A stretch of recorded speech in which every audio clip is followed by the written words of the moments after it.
¿qué creen? Que hoy, justo hoy, celebramos nuestro segundo aniversario de A Través del Espejo. Ya 2 años, ¿se dan cuenta cómo pasa el tiempo de rápido? Ay, a mí eso del tiempo me abruma.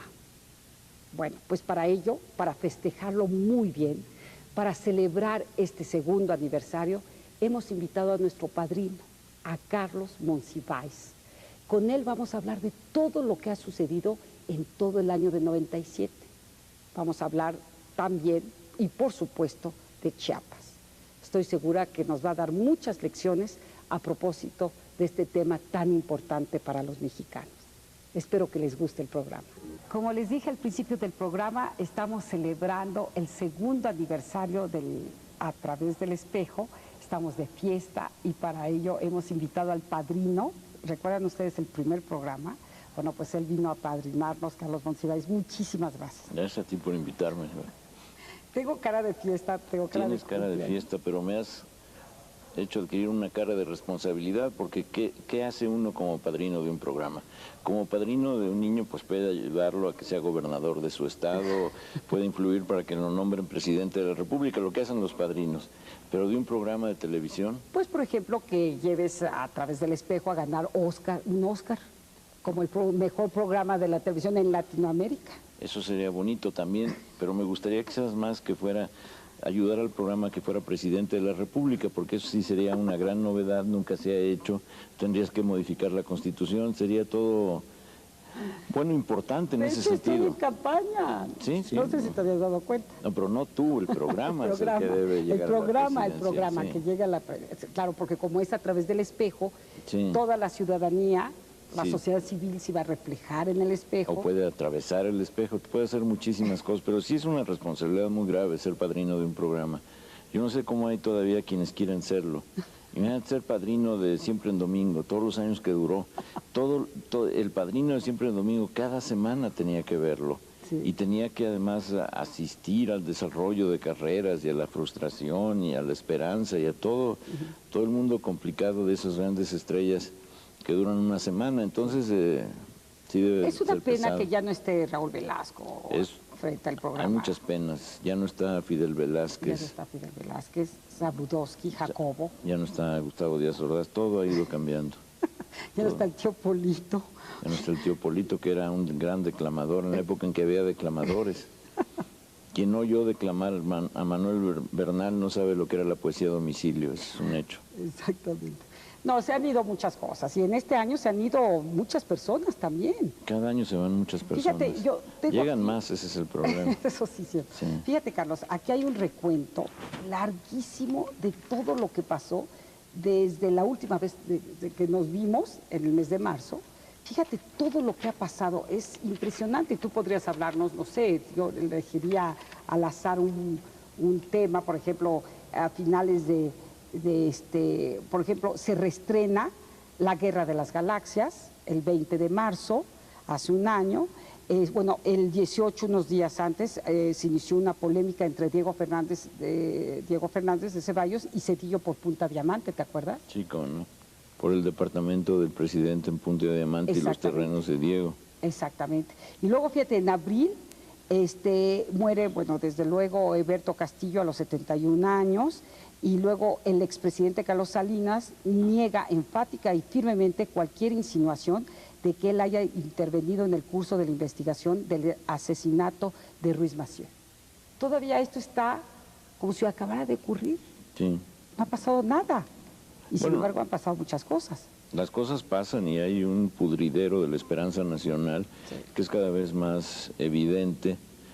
Yo no sé, si tenemos que resumir un año, diría que ha sido un año de esperanzas muy notables que se condensan en el 6 de julio del 97, cuando pensamos que hay efectivamente un tránsito a la democracia firme, sostenido, y luego depresiones que tienen que ver con el hecho que las investigaciones de los grandes casos no convencen y evidentemente ya quedaron estancadas para siempre. Debería haber un monumento al estancamiento judicial, porque sería un gran conjunto escultórico. No hay pruebas de restablecimiento económico, lo reciente del petróleo te lo demuestra. Los 700,000, 800,000 empleos que se habían prometido para este año, casi seguro que no no se van a crear. Lo de Chiapas se ha venido descomponiendo a una velocidad formidable hasta encontrarte con campañas tan monstruosas como la emprendida contra Samuel Ruiz, con los 5,000 o 6,000 pósters distribuidos en la ciudad llamándolo traidor a la patria, etcétera, etcétera. La esperanza se levanta y ánimo, el Zócalo se llena. Piensas tú que el país se va a ir transformando y de pronto encuentras que esa transición, aunque sí efectivamente está en curso, implica todavía muchísimos o exige muchísimos esfuerzos, sacrificios y sobre todo ganas de convertir el pesimismo en una acción sostenida que lo incluya pero que no se deje anular por él. Entonces, ¿tú crees que las cosas se han ido deteriorando por un lado? A un ritmo impresionante. A un ritmo impresionante. Pero como dices tú, tenemos por otro lado lo del 6 de julio, que y tenemos además, muy esperanzador. Tenemos además la conciencia de que hay una sociedad muy crítica. Al gobierno de Cuauhtémoc Cárdenas se le ha criticado como no se había criticado nunca a ningún gobierno en la historia. Esto es porque el gobierno es el más criticable de todos. Pienso en Óscar Espinosa, pienso en Ramón Aguirre, pienso en... Sobre todo después de 100 días. Pienso en cualquiera de los regentes. Digo, no es por eso, es porque de cualquier modo, aun si descontamos todos los intereses de la campaña y el deseo del Partido Revolucionario Institucional de prevalecer, como dijo el licenciado Manuel Bartlett, hasta el año 3000, y aun si descontamos... Y se vio modesto, ¿eh? Sí, fue modesto porque que son 1000 años en la vida... de un priista. De un priista. Son 2 o 3 elecciones legítimas. Pero aun si descontamos eso, todos los intereses, lo cierto es que los ciudadanos se sienten ya con su voto al mando de su crítica. Sí. Antes, ¿qué le ibas a exigir a un señor a quien había nombrado otro señor y que solo era responsable ante ese otro señor? Ya tenemos posibilidad de exigirle a Cárdenas porque votamos por él o votamos contra él, pero de cualquier modo nos inscribimos en un horizonte de promesas a cumplir, claro, y eso cambia la situación. Sí. Yo al licenciado Salinas de Gortari no le podía exigir nada, en primer lugar porque no contribuía como ciudadano a su designación. No voté por él, pero eso muchos no lo hicieron, sin embargo nuestros votos acabaron de su lado, y etcétera, etcétera. Pero la mayor exigencia viene de la noción ciudadana de que votaste y tu voto fue respetado. Y que ya no nos vamos a resignar, sino que ya podemos protestar, exigir, y estamos... Ese es el problema que te está planteando en el momento actual, es que con las protestas, las exigencias, las movilizaciones, la conciencia cívica, muy probablemente terminemos resignándonos, porque hay un muro extraordinario que es el levantado por la impunidad y por la concentración por la concentración del mando, la concentración de las decisiones. Y ante eso, ¿qué te queda? Lo que decía Saramago me parece muy justo, la insurrección moral frente a Chiapas, pero ¿cómo se sostiene una insurrección moral? ¿Cuántos participan? ¿En dónde está la sociedad civil? ¿Qué ha sucedido? ¿Por qué se permite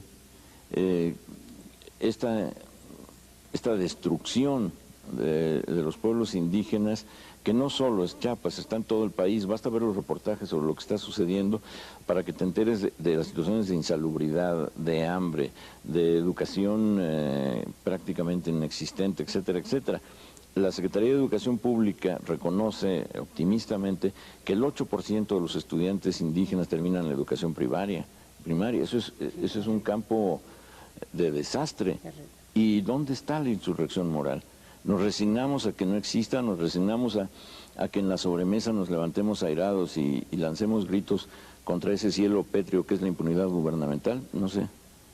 Y también hay un agotamiento, un desgaste de la sociedad civil, también podría ser eso, ¿no? Por otro lado... Es una fatiga del primer combate. Tampoco puede hablarse de agotamiento cuando se inicia la voluntad ciudadana. Una voluntad ciudadana que se agota en el primer término no me parece que tenga mucho sentido. Es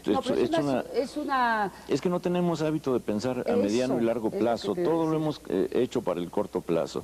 Y en esa medida siempre ha sido destruida la acción de la sociedad civil, porque el que sí tiene designio para largo plazo es el gobierno.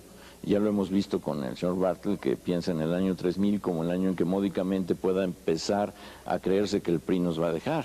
Entonces, con un designio tan a largo plazo, y con el otro designio a largo plazo, que es el del moralismo, del tradicionalismo, estamos enfrentando una voluntad a corto plazo que se agota y se fatiga y se cansa. Pues no tiene sentido. No, claro que no tiene sentido. Lo que pasa es que a qué grado esta sociedad civil ha tomado realmente conciencia o tiene, es decir, me da la impresión que como estamos empezando, sí, el término es muy huidizo, pero el término siempre implica organización. No, la sociedad civil no puede ser el conjunto de voluntades aisladas y ocasionales. Tiene que ser un sistema, tiene que ser grupos, tiene que ser una confluencia de voluntades organizadas. Eso no lo está haciendo todavía. Y esa es la gran ventaja del gobierno, que sí tiene un designio a largo plazo, que es la retención del poder. Y es la gran ventaja del tradicionalismo, de la derecha, de los conservadores, que tienen un designio a largo plazo, que es impedir que la sociedad madure, que es impedir que la sociedad tome decisiones y que es impedir que la sociedad haga striptease y le da la gana. Exacto, exacto. Sí, no, y ellos tienen el know-how y tienen todo y por eso hablan del año 3000. Lo del know-how yo lo pondría en duda. Tienen el suficiente poder para que su falta absoluta de know-how sea prescindible, porque capacidad no la han mostrado. Pero el know-how para eso, para esa detención, para el know-how para manejarse, claro, aunque no tengan el know-how para gobernar. Exacto, eso sí lo tiene. Eso lo tiene. Bueno, vamos a ir a un corte. Bueno, antes quiero mencionar que mira qué bonito pastel. Sí. Samos. Ahora, espero que mi responsabilidad como padrino no sea comerlo, pero... No, pero sí, desde luego sí vamos a comer un pedazo. Sí, sí. Y te vas a llevar otro muy grande para tu casa, porque tú eres el padrino. Sí. Espero que sí, pero yo voy a hacer lo posible para que este programa llegue por lo menos a la Secretaría de Educación Pública. Y bueno, Carlos, no te siento muy optimista que digamos. Un aniversario de un programa, sabiendo que ese programa puede terminar de secretario de Turismo, en fin, que puede hacer muchas cosas el programa en la vida, yo como padrino tengo la obligación de decirle que estudie, que se desarrolle, que se relacione con otros programas que sean influyentes. Sí, yo creo que un programa que empieza tiene que ser amigo de los programas de mayor rating, porque eso ya lo va situando socialmente. Y entonces sí, yo creo que debía ser más optimista. En lugar de decir que la situación en Chiapas es un desastre, hay que decir que la situación en Chiapas es perfectible. Con lo cual no desvaneces la idea del posible desastre, pero abres la puerta a la ilusión de que la iniciativa del gobierno fructifique. Bueno, precisamente a propósito de la situación de Chiapas, a mí me comentaron ahora que estuviste con José Saramago, estuviste muy recientemente, y que, bueno, quisiste tú mismo darte cuenta de cómo estaban las cosas y que había momentos en que la situación era tan apabullante y era tan, bueno, dolorosa. Me comentaron que de pronto te levantabas y te ibas y como que te alejabas, no sé, ibas a reflexionar o tu indignación era tal que yo creo que ya no tenías palabras que decir, ¿no? Yo me imagino que lo que viste allá es muy, muy lamentable. Bueno, yo reflexiono una vez al año, si es que no me iba para reflexionar. Tengo ya una fecha fija que es cuando reflexiono, sí. Me encierro en mi casa, descuelgo el teléfono y durante 3-4 minutos me concentro en el universo, pero eso es realmente de vez en cuando. No, lo que pasa es que volví a Acteal. Había estado en Acteal el día del entierro de estos 45 asesinados. Es cuando te preguntaron qué siente su corazón. Sí. ¿Verdad? Y volver a Acteal fue un drama, porque tú no ves que vaya a haber salida, y sí ves que las promesas gubernamentales pueden disolverse en el humo de las declaraciones.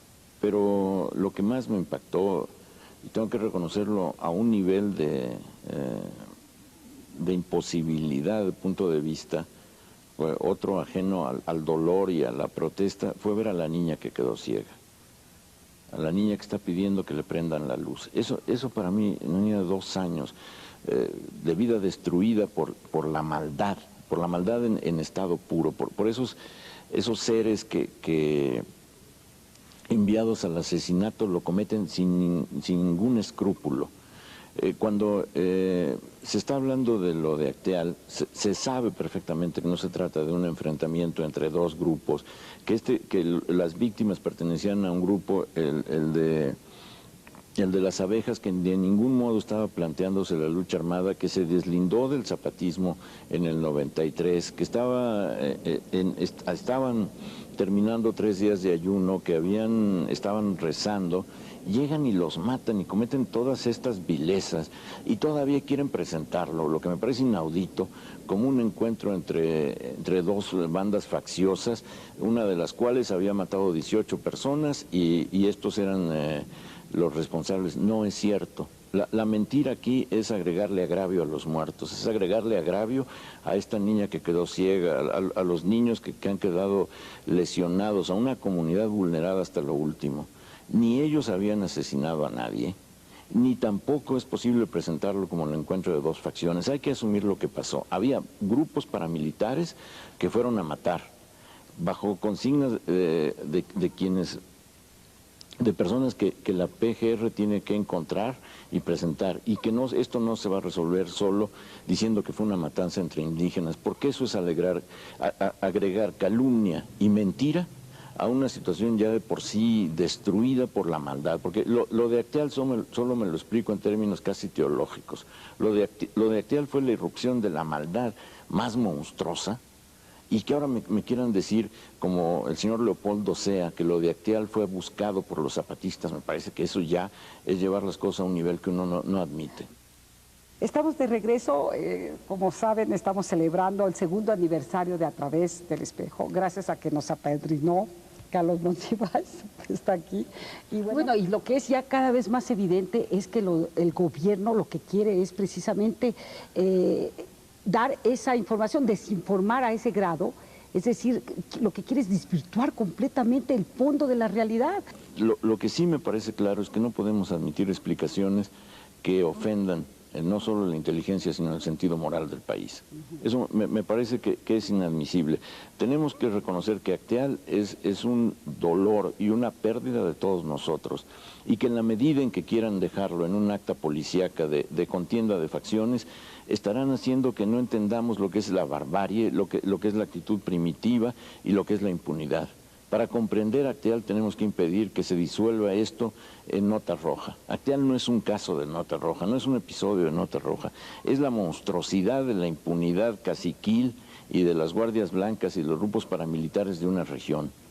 Es evidente que no fue algo ordenado por el gobierno federal, es evidente que no fue algo ordenado por el PRI nacional, pero es algo que puede convertirse en una causa federal y priista si no hay justicia. Y que se pudo haber evitado. Por supuesto que es algo que se puede haber evitado. Y que se puede evitar todavía, porque hay acteales planteados en la situación chapaneca. Pero además no es solo la situación chapaneca y no es solo la situación indígena. La monstruosa desigualdad que padecemos está llevando a una concentración de la riqueza, que es también una concentración de las humillaciones, las pérdidas, las tragedias de la pobreza. Y esto suena muy demagógico a nosotros los pobres y ustedes los ricos, pero hay que ir a los lugares donde esto está sucediendo para que uno se quite a Ismael Rodríguez de la cabeza y se enfrente a una realidad en donde la concentración del ingreso se ha vuelto exactamente lo que impide que México transite a la democracia. Porque la democracia no es solo electoral, la democracia también es una manera de repartir el ingreso, también es una manera de repartir los beneficios de la educación y la salud y la vivienda. La democracia es una manera de evitar el desastre ecológico. O entonces estamos pensando que la democracia es, como se ufanan los priistas, de que su partido dura hasta el año 3000. Yo al respecto sí me he vuelto muy obsesivo. Lo de Acteal no es un episodio. Lo de Acteal es uno de los hechos más monstruosos de la historia de México en el siglo XX, y disolverlo en la idea de que fue un grupo de indígenas contra otro es simplemente ahogar la matanza en el estallido del lodo policíaco. No, pues es terrible, porque eso es exactamente lo que quieren, es el objetivo concretísimo el que tienen. Para antes... Esperemos que se persuadan de que lo que necesita el país es justicia y no ocultamiento. Esto lo que estoy diciendo es muy simplón, pero eso es, detrás de la simplonería que manifiesto está la necesidad de evitar violencia. Creo que a nadie le conviene la violencia, a nadie le conviene la guerra, y no se trata solo de que nos convenga, es que la guerra y la violencia son en sí monstruosas. No, pues Carlos, es muy importante lo que estás diciendo. Qué bueno que cumplimos 2 años para que tengas este espacio para decir eso, porque es cierto que, bueno, lo que nos acaba de decir a propósito de Acteal, yo creo que todos los mexicanos no podemos ser insensibles a esto y hay que seguir diciéndolo lo más posible, Carlos, porque de otra manera tendemos los mexicanos a hacernos concha o a vivir día a día de una manera un poco inconsciente, sin esa responsabilidad. José Saramago lo dijo, es un acto de moral, es una responsabilidad moral. Nuestra indignación es fundamental para un caso como el de Acteal, ¿no? Pero también la indignación moral tiene que ver con la información. Una sociedad desinformada es una sociedad donde la indignación moral está apagada o está muy neutralizada. Desinformarte consciente o inconscientemente es aislarte de tus responsabilidades. Es absurdo decirlo porque es una obviedad, pero si tú no estás informado, no estás prendido a tu realidad y no estás prendido a un sistema de valores, no estás vinculado con la ética que te es fundamental. Informarte, saber que hay muertes por enfermedades curables que son injustas y dolorosas, informarte, saber que la distribución de la riqueza es un insulto a la razón, informarte es muchas cosas. Esto lo puedes saber tú de una manera visceral, pero necesitas la organización de los conocimientos y por eso mientras más desinformada esté la sociedad, más oportunidad hay de impunidad para los responsables de Acteal y de muchas otras cosas. Sí, porque hay muchos que dicen, bueno, ya estamos saturados, ya no queremos oír malas noticias, México también es otras cosas, sí. Pero es absurdo porque... Y no es cierto que estés saturado. Lo que pasa es que no has sabido cómo responder a lo que está sucediendo y tu falta de respuesta lo quieres convertir en saturación para de esa manera disculparte ante ti mismo. Me parece de una comodidad fantástica. Es cierto.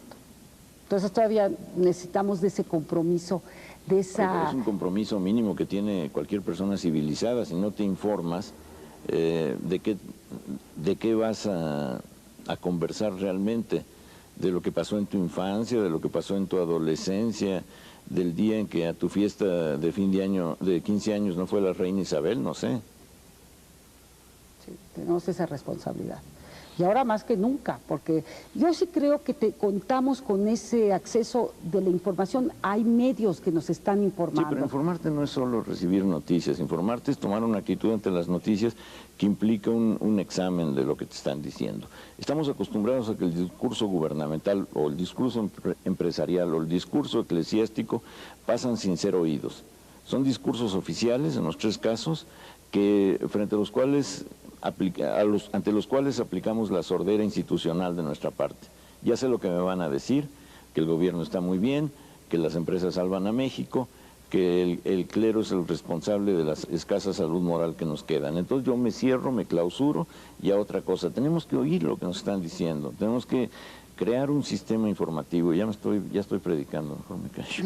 No, Carlos, pero es que es muy importante, porque no imagínate que nada más tipito para echar relajo, pues no, qué fácil, Carlos, pues no se trata de No, pero eso. es que lo que te vuelve predicador con todos los riesgos y las cursilerías del caso es la necesidad de decirte a ti mismo que no puede ser, que lo que está pasando rebasa todo lo soportable, porque tú puedes ver la situación en las zonas de la miseria. Lo que te cuenten de las zonas indígenas siempre tiene que ver con tragedia. Estos niños alcoholizados a los 8 o 10 años, estas niñas que a los 12 o 13 años ya son madres o que intentan abortar en las condiciones más inhóspitas, este alcoholismo como resistencia al desplome existencial, todo eso es perfectamente evitable en las condiciones actuales, y si dejamos que persevere y si dejamos que esto se manifieste como se ha manifestado el racismo mexicano en estos días, con esa insistencia que tengo que decir que es francamente estúpida en que los indios son manipulables y carne de cañón, estamos ya mal. Nada más lo que ha sido la carga racista de estos meses me hace pensar que hay sectores de la sociedad mexicana que siguen creyendo que vivimos en el porfiriato. ¿Cómo es posible que digan que los indígenas son manipulables y carne de cañón? Están pensando que la gente se va a morir nada más porque alguien le puso hilos en los hombros y se dedica a considerar los títeres. Ante la muerte tú lo piensas debidamente y nadie es manipulable ante la muerte. Y la idea de carne de cañón, dicha muchas veces por carne de presidio, me parece impresionante, ¿eh? Que todos los corruptos estén ahora predicándonos moral, diciéndonos que los indígenas son carne de cañón, me resulta imposible de aceptar. Sí, es terrible. Bueno, porque es precisamente el gobierno no quiere aceptar la realidad y entonces nos Pero no es dicen solo el eso. gobierno, hay sectores de la sociedad que están convencidos de que hay que aplastar, la causa indígena porque nos estorba. Es como lo que había a principios de siglo, la idea de que los indígenas son el peso muerto. Y entonces ahora se insiste en eso y dice, lo mejor que les puede pasar a los indígenas es que dejen de serlo. El mejor indígena es el indígena que vive en Bel Air y que ya se olvidó de que es zapoteco y que ahora es millonario. Es una estupidez monstruosa en el alegato. Yo creo que más que a través del espejo, cuando escuchamos hablar a Carlos Monsiváis, es frente al espejo. Y ese racismo no solo afecta a los sectores indígenas, ese racismo se extiende y afecta a todos los pobres. Si ser racista ante los indios, ser racista ante los pobres, no hay manera de evitarlo. Le puedes decir que clasista ante los pobres, pero en el fondo también es racismo. No. Se cree en la raza de los pobres, ahí están para que sean nuestra condena o nuestro folclore o nuestra diversión. Pero ¿quiénes somos nosotros? Nosotros somos los que tenemos los medios, los que tenemos la articulación, los que tenemos posibilidad de publicar artículos, los que tenemos posibilidad de ser jerarcas de la CTM o lo que sea. Ya no es posible que esto no entre en un debate nacional absolutamente crítico en donde todo se ajuste a los requerimientos de la verdad. Los acuerdos de San Andrés Larrainzar no han sido entendidos y en cambio sí han sido calumniados. La flojera de leerlos y de entenderlos se compensa para la facilidad para atribuirles lo que no son. Qué terrible, no, Carlos, es que es terrible. Oyéndote hablar, yo me digo, bueno, ¿qué nos ha faltado? Educación, sensibilidad. Bueno, el desastre educativo es un hecho, pero el desastre educativo nos abarca a todos, ¿eh? Eso de quienes hablan del desastre educativo como si no fueran ellos también producto, me parece un tanto risible. Todos somos producto de una situación educativa que cada quien compensa a su manera. El grado de autodidactismo que hay en la vida cultural mexicana es amplísimo, y eso te da idea de cuál es el desastre educativo, pero no es tanto el problema del desastre educativo. Lo que hay es que de una manera abrupta se ha eliminado desde hace muchísimo tiempo la dimensión ética y la dimensión moral del registro de la realidad. Y por dimensión moral se entiende el moralismo y el que no haya table dances y que tú no puedas... El condón, por ejemplo, el inolvidable señor José Barroso. Chávez, etcétera, etcétera. Todo eso me parece folclore triste, pero lo que no me parece folclore triste es que el análisis de Actial se quiera llevar a lo policíaco. El hecho de la infinita riqueza frente a la infinita miseria se quiera llevar a lo que es natural, porque así quiso Dios ordenar a la sociedad. Todo eso no. Hemos tenido, yo creo que... A ti, por ejemplo, te divierten y a veces te irritan las páginas de sociales. Estas bodas suntuosas para 1000 invitados. Estas bodas suntuosas. Sí, bueno, esto es parte de lo mismo. Es que es una inconsciencia. Para mí esto es la impunidad. Bueno, sí, pero no es nada más una familia. Bueno, no es una familia, pero todo lo que hay detrás de esa familia. Pero esa familia específica está marcada por el escándalo, pero todas las familias que no están marcadas por el escándalo y que actúan igual, es la idea de mostrarle a la sociedad que tú tienes los recursos. Y a estas alturas resulta muy claro que mostrarle a la sociedad que tú tienes los recursos es burlarte de todos los que no tienen los recursos.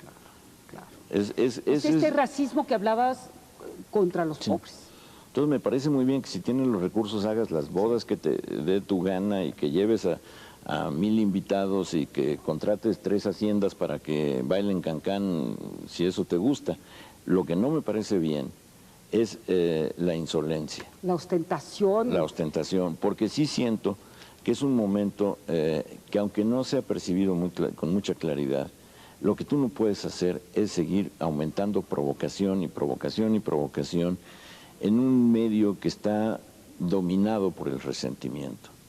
Tenemos que llegar a una reconciliación nacional, eso me parece inevitable, sin eso no vamos a ir a ningún lado. Ahora la situación se ha polarizado, triste y trágicamente, y el proyecto es Dios mío, estoy predicando, pero... No, predica. Yo te invité para que predicaras, fíjate. Casi... Bueno, construyo mi púlpito y haciendo rápidamente. Si no vamos a la reconciliación, no vamos a ningún lado. Tiene que haber reconciliación en Chiapas, tiene que haberla en la Ciudad de México.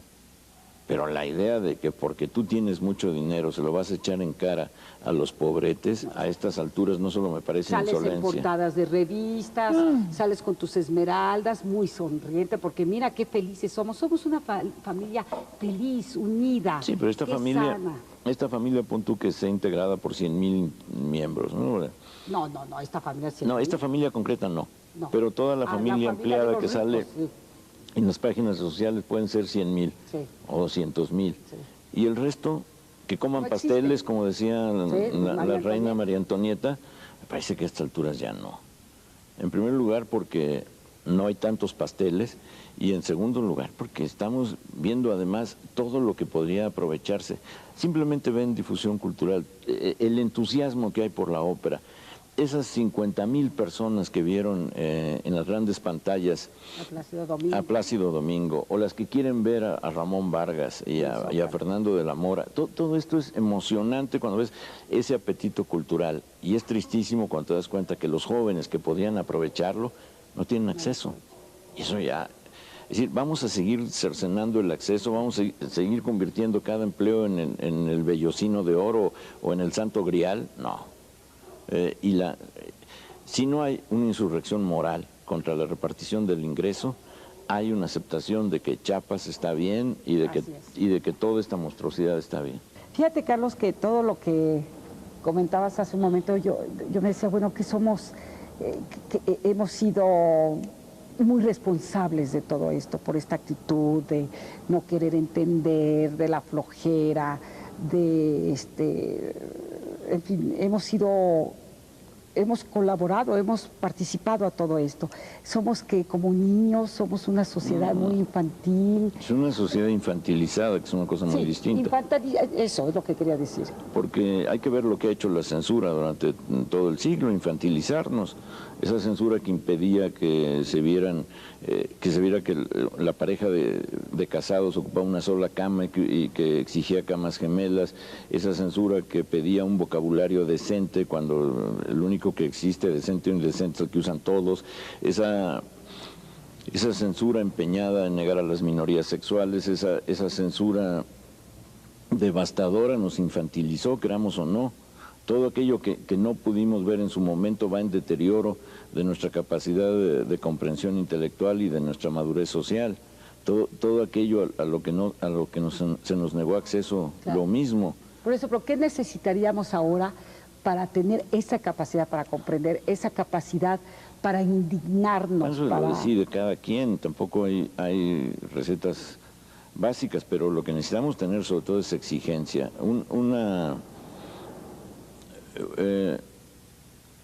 una distorsión informativa sistemática debe merecer una respuesta crítica, porque por desgracia hay muchas fuentes informativas a la disposición, pero que tengan peso no son tantas, son unas cuantas. Ahí es donde hay que exigir que informen bien, que informen con objetividad. Si quieren ser interpretativamente parciales, que lo sean, pero que antes nos proporcionen los hechos de una manera tal que podamos nosotros desprender las conclusiones que pensemos justas. Todo eso está en el debate en este momento. Lo que hemos vivido el año pasado es la incapacidad declarada de un sistema de modificarse y la decisión de echarnos la culpa de su inmovilidad. Nosotros somos responsables de que ese sistema no se modifique, porque ese sistema podría modificarse y darnos mendrugos de comprensión y limosna de apertura. No es posible, ya no es aceptable. Sobre todo porque ya nos ganamos el derecho a la crítica y eso no es retornable, eso es irrenunciable, en televisión, en radio, o en la prensa o en la calle. Si tenemos ya el derecho a la crítica y el derecho a la libre expresión, que al negarse nos infantilizó durante casi todo el siglo, no vamos a cambiarlo y vamos a profundizar en él. Bueno, pues ya estamos de regreso con Carlos Monsiváis, festejando, bueno, este segundo aniversario de A Través del Espejo. Sí, exacto, no podemos crecer, de repente no podemos crecer como Alicia en el País de las Maravillas. A través del espejo se tomaba su pastillita y crecía. No se puede. Bueno, sí se puede a través del voto y luego resulta que pasado el voto y cuando encuentras las realidades disminuyes. Con esta conciencia, con esta capacidad de comprensión, porque yo te escucho hablar y me digo, bueno, pero qué barbaridad. Es tan claro lo que dice Carlos, está ahí, está frente a nuestros ojos, ¿cómo no verlo con esa claridad? ¿Qué es lo que nos ha sucedido? ¿Por qué con tantos velos? ¿O por qué no hay tantos velos? Lo que hay es el deseo de cada quien de no perjudicar su propia situación, pero yo creo que estamos llegando al momento en que tú sabes que no vas a perjudicar tu propia situación teniendo derecho a un punto de vista crítico, que ya pasó la época en que te podían chantajear diciendo, abstente de la crítica porque no tendrás acceso a los beneficios, no ascenderás en tu carrera. No, la crítica no solo es un derecho, ya es una manera de ascender y es una manera de situarte en una realidad y es algo que si los jóvenes renuncian a ella, corren el riesgo de terminar de alcaldes. Pero fíjate, Carlos, yo creo que por otro lado sí creo que hay una avidez para comprender genuina, hay un interés por entender qué es lo que pasa en Chiapas. Y se venden millones de ejemplares de libros de Luis Pasos para entender qué es lo que pasa en Chiapas. Son no libros. Luis Pasos o Carlos Cuauhtémoc Sánchez o todo lo de autoayuda o los secretos del Templo Mayor, todo eso forma parte de aquello que se compra para sentir que uno posa los libros, los ojos sobre signos en los libros y que así está leyendo, no está leyendo, que puedes leer, desde cuándo las fórmulas dogmáticas expresadas de modo primario tienen que ver con la lectura, para nada. Lo que están comprando por millones de ejemplares no son libros, son fórmulas del aquietamiento mental y de la felicidad instantánea, de la felicidad Nescafé.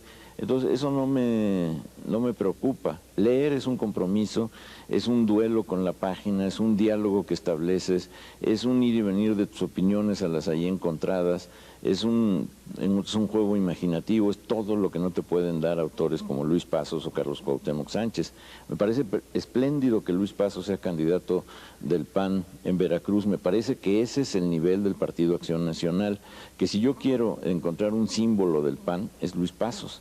Pueden desmentirme, pero yo quiero que para que me desmientan tendrían que quitarlo de candidato. Como eso no es posible, no pueden desmentirme.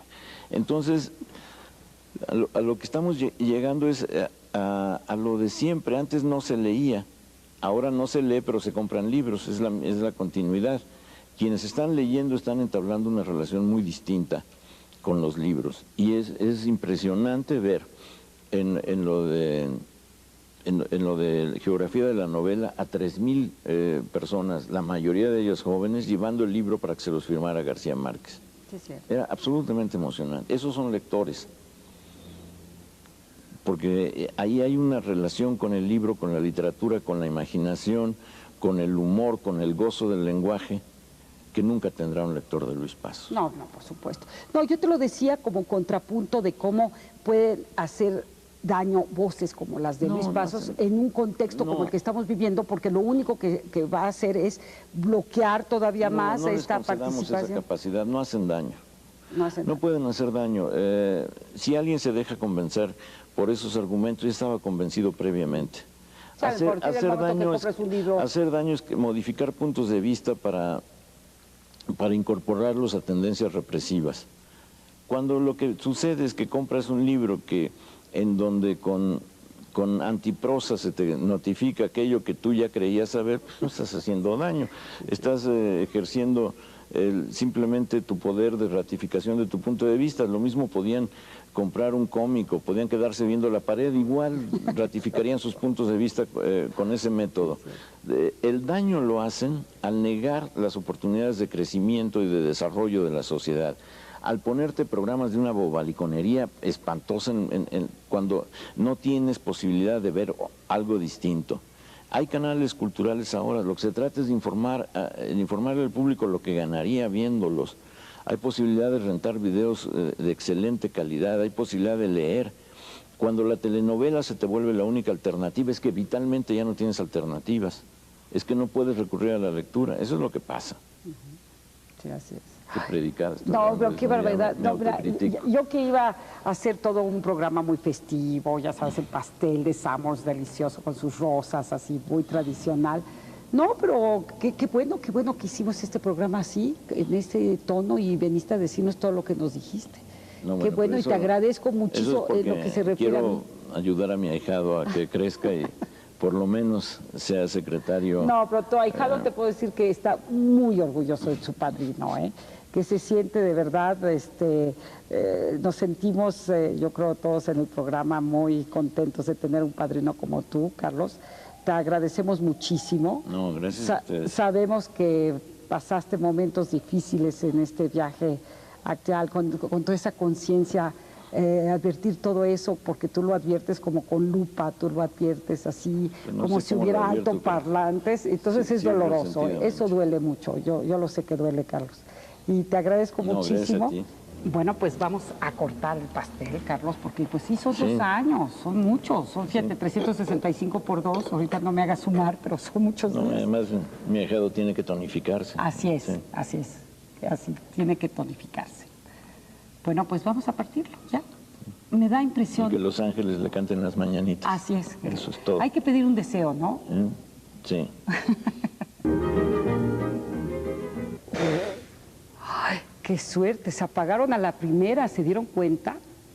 Bueno, yo ya hice mi deseo, lo formulé, y claro, tiene que ver con Chiapas, pero también tiene que ver con ustedes, porque deseo que dentro de un año estemos juntos otra vez y que volvamos a invitar a Carlos Monsiváis, porque yo creo que su voz es muy importante, no obstante vino a zarandearnos, yo creo que vale la pena escuchar una voz así de comprometida, así de sensible y de inteligente. Y bueno, agradezco también a Sanborns por este maravilloso pastel, pero sobre todo a ustedes, porque es gracias a ustedes que estamos aquí todavía. Y bueno, mientras tanto les recuerdo que usted y yo tenemos aquí una cita en A Través del Espejo.